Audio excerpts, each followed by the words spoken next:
Iran বুঝে ফেলতেছে যে রাশিয়ার সহযোগিতার দরকার আছে, কারণ রাশিয়া হচ্ছে এখনকার আমেরিকাদের বিরুদ্ধে একটা সুপার পাওয়ার। এখন আমাদের 50টা পারমাণবিক অস্ত্র থাকার কথা ছিল, অ্যাটলিস্ট না থাকুক 5টা তো থাকার কথা ছিল। ওরা যদি আমাকে তাক করে রাখে আমিও তাক করে রাখতাম, বেটা তুই মারলে আমি মেরে দিব। যা নবী সাল্লাল্লাহু আলাইহি ওয়াসাল্লাম বলেই গিয়েছিলেন, শেষ জামানায় কাফের মুশরিকরা তোমাদেরকে এমন ভাবে আঁকড়ে ধরবে, ঘিরে ধরবে, যেন দস্তরখানায় সবাই খাবার খেতে বসেছে। সাহাবীরা ওই যুগে বলছিলেন, ইয়া রাসূলুল্লাহ সাল্লাল্লাহু আলাইহি ওয়াসাল্লাম, আমরা কি ওই সময় সংখ্যায় কম হব? অবাক হয়েছিলেন তারা, কারণ ওই সময় তো ইসলামের বিজয়ের যুগ। আমাদের এইরকম অবস্থা হবে যেখানে আমরা 313 মিলে 1000 বদরে ঠেকাই দেই, 700 মিলে উহুদের 3000 ঠেকাই দেই, মোতাব যুদ্ধে আমরা কত 3000 নিয়ে 2 লাখকে ঠেকাই দেই। ওই মুসলমানদের এই অবস্থা হবে? সাহাবীরা বলছিলেন অবাক হয়ে। তখন নবীজি বলছেন, হ্যাঁ তোমাদের অবস্থা এরকম হবে, তোমরা সংখ্যায় হবা সমুদ্রের ফেনার মতো, কিন্তু দুইটা জিনিস তোমাদেরকে পেয়ে বসবে, এই দুইটার কারণে এই পরিণতি তোমাদের হবে। এটা আবরাহার যুগ না যে হস্তি বাহিনীকে ধ্বংস করার জন্য তৈরন আবাবিল আসবে, এটা সেই যুগ নয়। এখন আবাবিল আপনাকেই হতে হবে, আমাকেই হতে হবে। কথা কি বুঝতে পারছেন?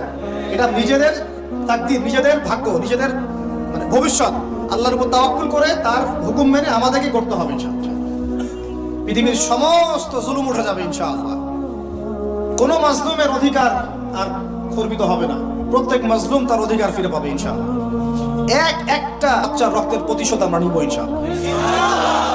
একটা বোনের ইজ্জতের বদলা আমরা নিব ইনশাআল্লাহ। একটা ভাই যাদেরকে অন্যায়ভাবে হত্যা করা হয়েছে, এদের রক্তের বদলা আমরা নিব ইনশাআল্লাহ। আমরা বেঁচে না থাকলে আমার সন্তান নিবে ইনশাআল্লাহ, ও বেঁচে না থাকলে তার সন্তান নিবে ইনশাআল্লাহ। আমরা কিছু ভুলি নাই, ভুলে যাবও না ইনশাআল্লাহ।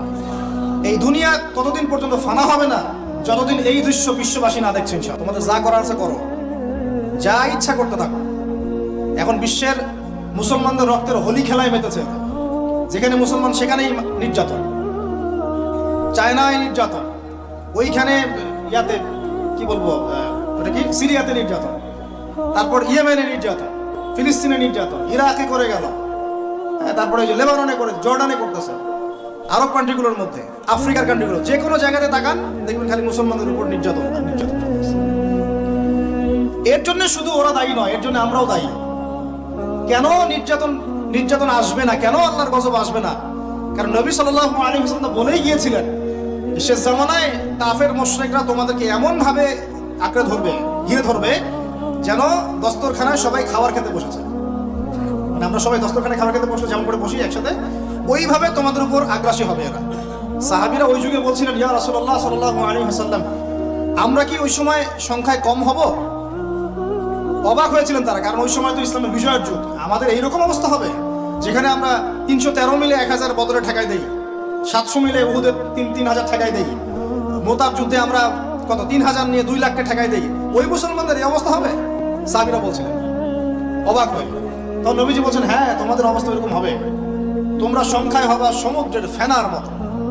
সমুদ্রে দেখতে পারতেছেন এখন খালি নাম কাও আসতে মুসলিম বাড়তেই আছে, সমুদ্রের ফেনার মতো, কিন্তু দুইটা জিনিস তোমাদেরকে পেয়ে বসবে, এই দুইটার কারণে এই পরিণতি তোমাদের হবে।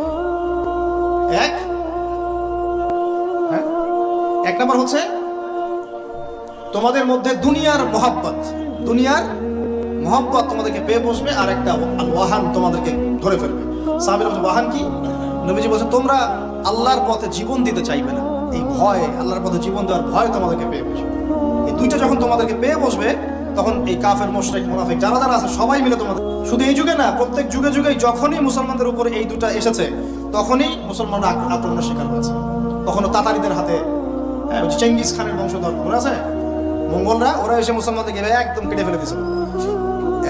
কতদিন? 40 দিনের মধ্যে বাগদাদে ওরা মনে হয় প্রায় 10 থেকে 15 লক্ষ মানুষকে হত্যা করেছে, ওই তাতারিরা মুসলমানদেরকে, আব্বাসীয়দের সময়।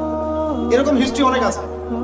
তারপরে যখন এই ফাতেমি সাম্রাজ্য চলছিল, তখন ক্রুসেডাররা এসে মুসলমানদেরকে হত্যা করেছে। তারপরে আবার করেছে জেঙ্গিদের সময়, আইয়ুবীদের সময়, এমনকি মোগল সাম্রাজ্য। এর আগেও যখন দুনিয়া প্রীতি আর ওয়াহান ঢুকে গিয়েছিল, তখন দেখা গেছে যে মুসলমানদের মধ্যেই মারামারি চলতেছে। ওখান থেকে গিয়ে কর্ডোবা ইসলামী খেলাফত হয়েছে। এগুলো হিস্ট্রি পড়বেন, ইতিহাস নিয়ে ইনশাআল্লাহ একদিন কথা হবে। আমার নিয়ত আছে আপনাদেরকে হিস্ট্রি শোনানোর, একদম আদম আলাইহিস সালাম থেকে শুরু করে এই পর্যন্ত যা যা হয়েছে ইসলামের ইতিহাসে একটা একটা করে ধারাবাহিক পর্ব আকারে আসবে ইনশাআল্লাহ। এতে করে 10 থেকে 15 মিনিটের মাদ্রাসা, এর মধ্যেই একটা একটা করে পর্বে একটা একটা করে হিস্ট্রি আসবে ইনশাআল্লাহ। যদিও খুব টাফ এই কাজটা করা, এবং এটার জন্য অনেক ইনভেস্টমেন্টের দরকার, আল্লাহ পাক যেন সহজ করে দেন। তো মূল কথাটা ভাই বলছি যে যখন আমরা এভাবে দুনিয়া প্রেমে ঢুকে গিয়েছি এবং আল্লাহর পথ থেকে সরে আসছি, মার খেতে হয়েছে। এখন আমাকে বলেন তো দেখি, আমরা কি আমাদের অবস্থার উন্নতি চাই না? এতক্ষণ যা বুঝালাম, এতে কি বুঝতে পারলেন যে দিন এখন শুধু একটা নিভু নিভু বাতির মতো জ্বলছে? গুটি কয়েক মানুষের মধ্যে হক সীমাবদ্ধ হয়ে যাচ্ছে। প্রবলেমগুলো কি আপনারা ফাইন্ড আউট করতে পারেন? প্রবলেমগুলো দেখেন। সারা বিশ্বে ইসলামী কোনো খেলাফত আছে? ইসলামের কোনো ঐক্য আছে? একজন আমিরুল মুমিনিন আছে? একটা জামা আছে? একটা ইমারা আছে? আমাদের কি অর্থনৈতিক শক্তি আছে? ভিত্তিটা নাই। পুরো বিশ্বের রাজনৈতিক ক্ষমতাকে আমরা নিয়ন্ত্রণ করি না। পুরো বিশ্বের মিডিয়াগুলো কি আমাদের? এমনকি যেগুলোতে রেকর্ড করছেন, যে ফোন আপনার হাতে, সেটাও তাদের। এটাও কাদের? তাদের। পুরো বিশ্বের যে ফিলোসফিক্যাল থটস গুলো আছে, দর্শন, এই দর্শনগুলো আমাদের চলছে না ওদের চলছে? সব পশ্চিমা দর্শন চলছে না? এই যে নাস্তিকতা, কাদের দর্শন? আমাদের। এই যে সেকুলার কনসেপ্ট, কাদের দর্শন? আমাদের দর্শন। এই যে সো কল্ড ডেমোক্রেসি, কাদের দর্শন? আমাদের। এই যে ন্যাশনালিজমে আমরা ভুগছি, সবাই জাতি চিন্তা করি। মানে ওই ইয়েমেনে একটা মুসলমান মরলে আমার লাগে না, কেন লাগে না? ও তো ইয়েমেনি, আমি তো বাংলাদেশি। এই যে গোত্রীয় বিভাজনটা আমরা করেছি ন্যাশনালিজমের মাধ্যমে, এতে করে ইউনিটিটা নষ্ট হয়ে গেছে। গোত্রে মানুষ থাকতে পারে, কিন্তু সবার মধ্যে একটা হৃদ্যতার বন্ড থাকতে হবে। এইটা ইসলাম দিয়েছিল। আনসার, মুহাজির, দুইটা আলাদা শব্দ না? দুইটা আলাদা বৈশিষ্ট্য, কিন্তু তারা কি আলাদা ছিলেন? একদম নিজের মায়ের পেটের ভাইয়ের চেয়ে বেশি, তাই না? এটা ইসলাম। আর আমরা যদি বলি আনসার এক গ্রুপ, মুহাজির আরেক গ্রুপ, আনসারকে মারলে আমার কি, আমি তো মুহাজির, মুহাজিরকে মারলে আমার কি, আমি তো আনসার। এই কনসেপ্টটা হচ্ছে একটা ন্যাশনালিজম কনসেপ্ট। চলছে। ও দিয়ে দিল ফরাসি বিপ্লবের পর থেকে, 1789 সালের পর থেকে এগুলো আসছে ওয়ার্ল্ডে। 1789 থেকে শুরু করে 1914 পর্যন্ত, এই সময়টাতে তারা বিশ্বটা দখল করেছে। কত সময়? 1789 থেকে 1914, এই যে সময়টুকু, এর মধ্যেই পশ্চিমারা বিশ্বটাকে দখল করেছে। আবার নতুন করে কোন জায়গা দখল করেছে? প্রথমে পলিটিক্স। প্রথম জায়গাটা কি? পলিটিক্স। তারপরে সামরিক শক্তি, ওদের মানে এক্সট্রাঅর্ডিনারি সামরিক শক্তি তারা বিশ্বকে দেখিয়েছে। আপনি যত কথা বলেন, একদম পারমাণবিক বোম রেখে দিব তাক করে, আর বেটা তুই কথা বলতে পারবি না, এরকম একটা অবস্থা। বিশ্বাস করেন ব্যাপারটা এরকম। পুরো জাতি নিয়ে আপনি একটা ঐক্যবদ্ধ শক্তি করতে চান, একটা মিসাইল, পারমাণবিক মিসাইল এরকম রেখে দিবে, এই বাড়াবাড়ি করো না বেশি, একদম দিব লঞ্চ করে, বাস আপনি চুপ, একদম চুপ। ওই নাই, ক্ষেপণাস্ত্র প্রতিরক্ষা সিস্টেম তো নাই। এখন আমি যদি বলি, আমার কথা কি মন খারাপ করবেন? আমি যদি বলি যে বিগত 50 বছরে আমাদের দেশ স্বাধীন হয়েছে কবে বলেন? 71, এখন কত? 23, কত বছর বলেন? আমরা কি একটাও ক্ষেপণাস্ত্র তৈরি করতে পারলাম না?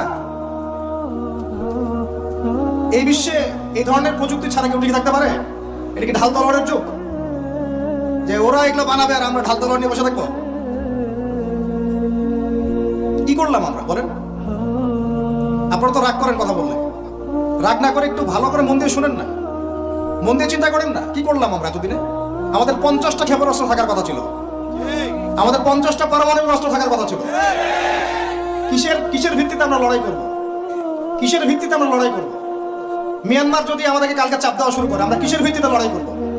কি নিয়ে লড়াই করব? এমনকি পুরো মুসলিম বিশ্বের বড় বড় পরাশক্তিগুলোর সাথে আমাদের সম্পর্ক কতটুকু ভালো? ইরান বুঝে ফেলতেছে যে রাশিয়ার সহযোগিতার দরকার আছে, কারণ রাশিয়া হচ্ছে এখনকার আমেরিকাদের বিরুদ্ধে একটা সুপার পাওয়ার, তাই না? অনেক কান্ট্রি এখন ওদের সাথে যুদ্ধ করতে গেলে রাশিয়ার সাথে বন্ডিং করে। এটা ওয়ার্ল্ড অ্যাফেয়ার্স। আমরা বিগত 50 বছরে কি করতে পারি না, ব্যর্থতার ইতিহাস রচনা করা যাবে। কি বলতেছেন আপনি? কি বলতে চান? এটা রচনা করা যাবে একটা ইতিহাস। পদে পদে দুর্নীতি করেছে, পদে পদে টাকা আত্মসাৎ হয়েছে, পদে পদে হক নষ্ট করা হয়েছে। এগুলো সব আমরাটি করি না, কখনো করিও নাই, আমার করারও কোনো শখ নাই। কিন্তু একজন আম জনগণ হিসেবে, সাধারণ জনগণ হিসেবে এই কথাগুলো বলছি। প্রত্যেক পদে পদে দুর্নীতি, টাকা আত্মসাৎ, সিস্টেম লস। কেন? একটা ছেলে যোগ্যতা আছে, চাকরি পাবে না কেন? ওই ছেলের যোগ্যতা আছে, কেন চাকরি পাবে না? আপনি আল্লাহর কাছে কি জবাব দিবেন? আপনারা বলেন, আপনারা আল্লাহর কাছে কি জবাব দিবেন? ওর যোগ্যতা আছে, কেন সে পেল না? কেন একটা গভর্নমেন্ট প্রতিষ্ঠানের মধ্যে পদে পদে আমাকে ফাইল ট্রান্সফার করতে হবে, সবাইকে টাকা খাওয়াতে হবে। কেন? আমার তো যোগ্যতা আছে, আমি তো হকের উপর আছি। বিসিএস তো কোচিং আমিও করেছি, আমিও তো ক্যাডার হতে পারতাম। আমি কেন হতে পারলাম না? কেন চান্স দিলেন না? কেন বড় বড় পরীক্ষার প্রশ্ন ফাঁস হয়ে যাবে? কেন একজন ডক্টর যাকে আমরা আমাদের ট্যাক্সের টাকা দিয়ে আমাদের ভাইরা বেতন দিচ্ছে, ও কেন দেরি করে হসপিটালে আসবে? কেন আসবে? কে ব্যবস্থা নিবে এগুলোর এগেইনস্টে? আমরা ব্যবস্থা নিতে পারবো? আপনাকেই তো নিতে হবে। ওমর ইবনে খাত্তাবের মতো শাসক কে হবে? আপনাকে হতে হবে, আমরা তো হব না। আর আমাদের সেই যোগ্যতাও নাই, ইচ্ছাও নাই। আমরা দায়িত্ব নিতে চাই না, দায়িত্ব ছেড়ে দিতে চাই। ইসলাম কি বলে? দায়িত্ব নিতে বলে না ইসলাম বলে যে যোগ্যকে দায়িত্ব দিয়ে দাও। কোন সাহাবী দায়িত্ব নিজেকে চেয়ে নেন নাই কখনো, বলেছেন আমাকে দেওয়ার দরকার নেই, তাকে দিয়ে দাও। আবু বকর সিদ্দিকের পর ওমর ইবনে খাত্তাব পর্যন্ত বলছিলেন আমাকে দিয়েন না, প্রয়োজন আলীকে দেন, উসমানকে দেন।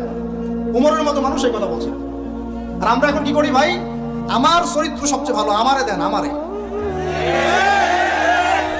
খালি কিয়ামতটা হয়ে যাক, আল্লাহ পাক দাঁড় করাবেন সবগুলোকে সিরিয়ালে, দেখা যাবে কে কি জবাব দিতে পারে, দায়িত্ব কতটুকু বুঝাই দিতে পারে, এটা দেখা যাবে।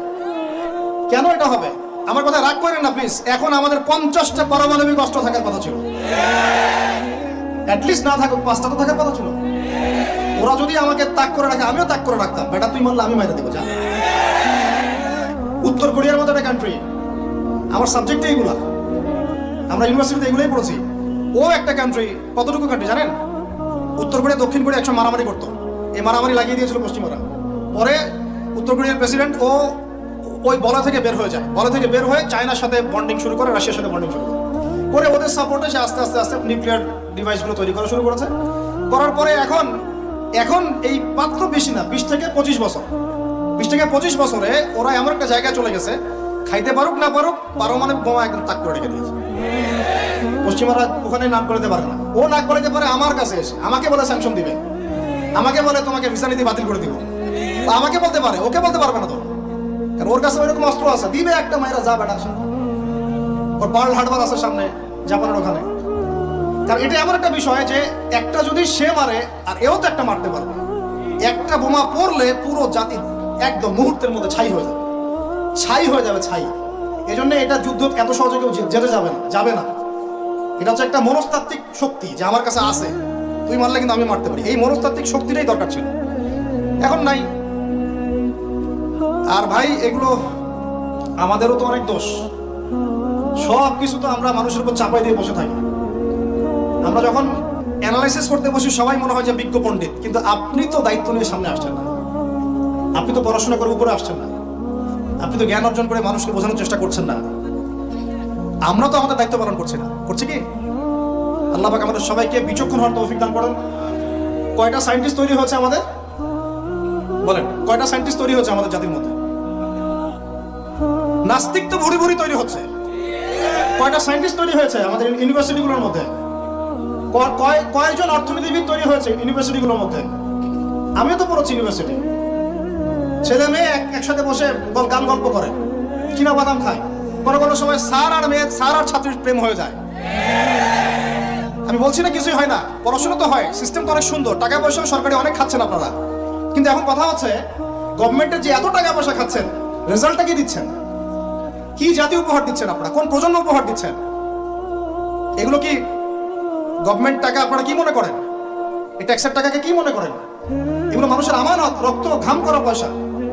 আপনাকে বেতন দেওয়া হচ্ছে, আপনাকে ফ্ল্যাট দেওয়া হচ্ছে, আপনাকে গাড়ি দেওয়া হচ্ছে, ওগুলোর দিকে তো চোখ দেন না। আমরা একটু এক্স করোলা গাড়িতে চললেই একদম নজরদারির মতো চলে আসি। গাড়ি কোথেকে আসলো? আমার গাড়ির দাম তো 6 লাখ টাকা না 7 লাখ টাকা, আপনার গাড়ির দাম তো 50 লাখ টাকা। আর এইগুলো আমাদেরকে মানুষ ভালোবেসে হাতিয়ে দিয়েছে। আপনাকে ভালোবেসে না দিলে আমি কি করতে পারি? আমার কিছু করার আছে? তো মূল জায়গাগুলো তো আমরা দেখি না। সব সমস্যা ইসলামকে নিয়ে চুলকানি নাকি? খালি ইসলামকে নিয়ে চুলকানি হয়? মূল জায়গায় আসেন। আমি বলেছি, চ্যালেঞ্জ করেছি, একটা মাঠের মধ্যে আপনি সমস্ত সেকুলার মহলের টিচারদেরকে একত্রিত করেন, আপনি উদ্যোগ নিয়ে করেন দেখি, করে সবার কোরআন তেলাওয়াত টেস্ট করেন। আমি চ্যালেঞ্জ করতেছি 10% কোরআন তেলাওয়াত ঠিক থাকবে না। তাদের হাতে আপনি একটা জাতি করতেছেন, তাহলে শিক্ষা তো এই অবস্থা হবেই। ব্যাংক লাভ তো আপনাকে শিখাবে, আর কি শিখাবে? ইসলাম এবং জেনারেল শিক্ষা, ইসলামী শিক্ষা, এইটাকে সমন্বয় করাটা এখন সময়ের দাবি হয়ে গেছে। এই দুটাকে সমন্বয় না করতে পারলে আল্লাহর কসম এই জাতিকে বাঁচাতে পারবেন না আপনি। এখন টিকটক দেখতেছেন, সামনে কোন টক আসবে আল্লাহ ভালো জানে, আল্লাহ ভালো জানে। এখানে এখানে আপনার ঘরেও তো দেখবেন যে একটা অপদার্থ পয়দা হয়ে গেল। কত এরকম ছেলে তার বাবা মাকে বৃদ্ধাশ্রমে পাঠিয়ে দিল, সন্তানের হাতে মা খুন হলো। এই তো কয়েকদিন আগে এক পুলিশ অফিসার খুন হয়েছিল এক সন্তানের হাতে, মনে নাই আপনাদের এগুলা? তাহলে আমরাই তো আমাদের ঘরে সাপ তৈরি করতেছি। ভাববেন না যে এগুলোর ফলে শুধু সমাজে একটা প্রভাব বিস্তার হবে, আমার ঘরে কিছু হবে না, কখনো নয়। আমিও এফেক্টেড হব, আমার ঘরেও আসবে। এখন আল্লাহ রাব্বুল আলামিনের কাছে খালি দোয়া করতে পারি আমরা, আল্লাহ পাক যেন আমাদেরকে এমন যোগ্য যোগ্য ব্যক্তি উপহার দেন আল্লাহর পক্ষ থেকে। যে হোক সে X Y Z, whoever he is, আমরা কোনো দলের মানুষ না, কোনো পলিটিক্যাল পারসন না। এক্স ওয়াই জেড যে হোক না কেন, আমরা চাই সৎ, যোগ্য, ইমানদার মানুষ, সৎ, যোগ্য, ইমানদার মানুষ, যারা তাদের এই ক্ষমতাটাকে, এই প্রতিভাটাকে দিনের জন্য কাজে লাগাবে ইনশাআল্লাহ। এরকম মানুষ চান না আপনারা? এটা দোয়া করতে হয়, আল্লাহ যেন কবুল করেন, আমিন। আর আমাদেরকেও হতে হবে আনুগত্যশীল, এবং আমরা শান্তিপূর্ণ কোনো পরিবেশের মধ্যে বিদ্রোহ করতে যাব না। কারণ এগুলো করলে রাষ্ট্রের আরো ক্ষতি হয়, উপকার হচ্ছে কি হয়, ক্ষতি বেশি হয়। আমরা দোয়া করব, চেষ্টা চালাবো, আল্লাহ রাব্বুল আলামিনের কাছে মুজাহাদা চালিয়ে যাব, এবং আমরা গঠনমূলক সমালোচনার মধ্য দিয়ে আমরা তাদের কাজের পজিটিভ নেগেটিভ বিষয়গুলো উপস্থাপন করতে পারি। এরপর যদি তারা দাওয়াত কবুল না করে, তাদের কবর তাদের, আপনার আমার কবর আমাদের, লাকুম দীনুকুম ওয়ালিয়া দীন। ব্যাস, এটা আমাদের দায়িত্ব। এখন আমার কথাটা আমি গুছিয়ে নিব, কনক্লুশনের দিকে একটু আমার দিকে মনোযোগ দেন। আর শেষে গিয়ে আমি আপনাদেরকে 5টা প্রশ্ন করবো। কয়টা ভাই? সেরা 5 জন, যে 5 জন অ্যান্সার দিতে পারবেন তাদের জন্য আমি হাদিয়া নিয়ে আসছি। 5টা বই আমি আমার পক্ষ থেকে উপহার দেবো ইনশাআল্লাহ। ঠিক আছে? এই যে লেকচারটা দিয়েছি এর উপরেই 5টা প্রশ্ন হবে ইনশাআল্লাহ। দেখবো কে কতটুকু লেকচার শুনেছে। কনক্লুশনটা এখন শুনেন। পুরো বিশ্বের প্রেক্ষাপটটা এখন আমাদের অনুকূলে না। আমার সাথে বলেন তো, কি বললাম? পুরো বিশ্বের প্রেক্ষাপটটা আমাদের অনুকূলে না। বিশ্বের বড় বড় সেক্টরগুলো, মনে রাখবেন, বড় বড় সেক্টরগুলো হচ্ছে 1 রাজনীতি, 2 ভূ রাজনীতি, 3 অর্থনীতি, 4 সংস্কৃতি, 5 শিক্ষা, এবং 6 প্রযুক্তি। কটা বললাম? 6। এই প্রতিটা বিষয় এখন আমরা নিয়ন্ত্রণ করি না, এটাই বাস্তব, এটাই সত্য। কারা নিয়ন্ত্রণ করে? ইসলামের দুশমনরা করে, ইসলামের দুশমনরা করে। তো এরা হচ্ছে এই বিষয়গুলো নিয়ন্ত্রণ করে, প্রতিটা বিষয়, প্রত্যেকটা বিষয়, ব্যাংকিং সিস্টেম থেকে শুরু করে পলিটিক্যাল অ্যাফেয়ার্স, এভরিথিং। আমাদের হাতে কিছু নাই, কিন্তু আমরা বললাম যে ফিউচারে ঈসা আলাইহিস সালাম আসবেন এবং এটা কায়েম করবেন। এই তো কনক্লুশন। তাহলে মাঝখানে যে সময়টা বাকি আছে, এই সময়টাতে কাদের হাতে বা কোন বৈশিষ্ট্য ধারণ করতে পারলে আমাদের হাতে এই বিষয়টা হবে? এই তো প্রশ্ন, না? এই না বিষয়টা? লাস্ট 100 বছর থেকে ওরা এই মিশনে হাঁটতে হাঁটতে হাঁটতে মোটামুটি এখন 70-80% জায়গায় কিন্তু দখল করে ফেলেছে, ফেলে নাই? ওইটা আরেকটা ইস্যু। এখন মূল কথায় আসেন। তাহলে আমরা ফিউচারটাও জানি, বর্তমানটাও বুঝতে পারছি। মাঝখানে একটা প্রজন্ম দরকার। আমরা যদি আল্লাহর কবুলিয়ত পাই, হয়তো আমরা যদি এই সময়টা পেয়ে যাই, যদি আমরা না পাই আমাদের ফিউচার জেনারেশন, যদি তারা না পায় তাদের ফিউচার জেনারেশন, এভাবে হয়তো চলতে থাকবে। কখন সেই প্রজন্ম আসবে আর কোন বৈশিষ্ট্য তাদের থাকবে, এর আগে আমি জাস্ট আপনাদেরকে 2টা আয়াত শোনাচ্ছি। 1, আল্লাহ পাক বলছেন, ইন তানসুরুল্লাহ ইয়ানসুরকুম, সূরা মুহাম্মাদে আছে, তোমরা যদি আল্লাহকে সাহায্য করো আল্লাহ তোমাদেরকে সাহায্য করবে।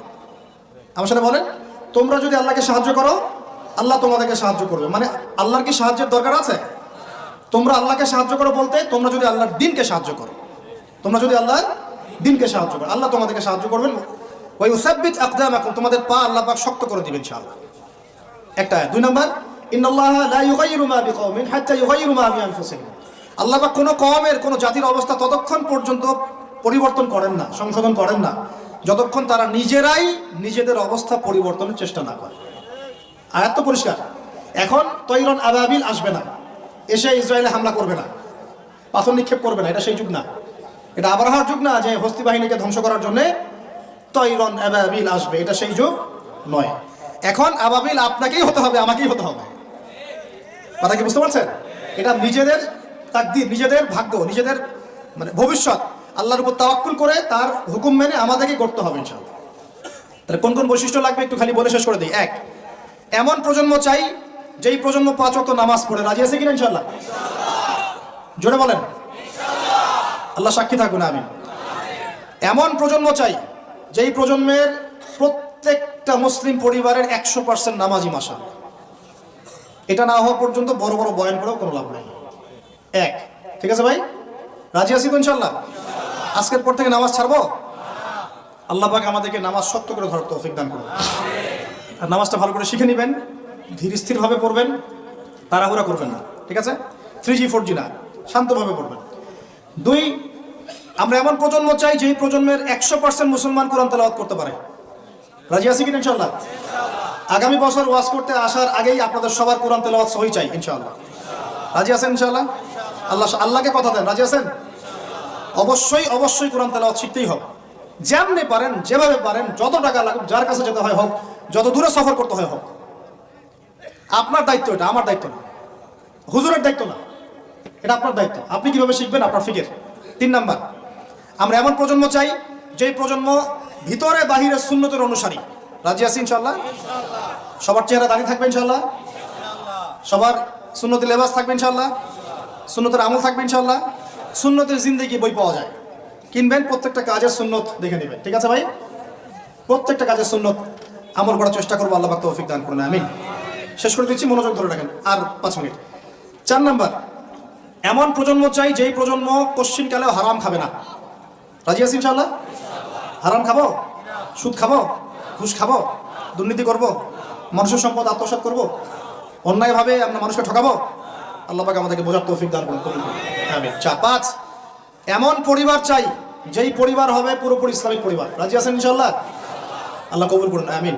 এই জায়গাতে গিয়ে আপনাদেরকে একটা নসিহত করি যুবকদেরকে, বেশিরভাগই তো অবিবাহিত নাকি?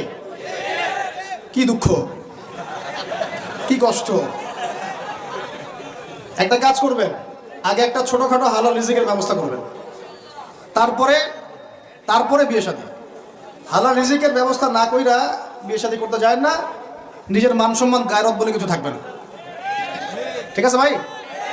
আরো যে বলছি, ভুলেও বেদিন কোনো মেয়েকে বিয়ে করতে যায় না। দিনদার মেয়ে খুঁজবেন, আর দিনদার মেয়ে তো বাইরে সার্টিফিকেট লেবাস দেখে বোঝা যাবে না আসলে। এটা আপনাকে খোঁজখবর নিতে হবে, দেখতে হবে তার পরিবার কেমন, ব্যাকগ্রাউন্ড কেমন, মা কেমন, ইত্যাদি ইত্যাদি, তার কোয়ালিফিকেশন কেমন, এবং পাত্রী দেখেও নেবেন। পাশাপাশি আল্লাহর কাছে দোয়া করতে হবে বেশি করে। কি করতে হবে? স্ত্রী খাদিজার মতো হতে পারে, আবার নূহ আলাইহিস সালামের স্ত্রীর মতো হতে পারে।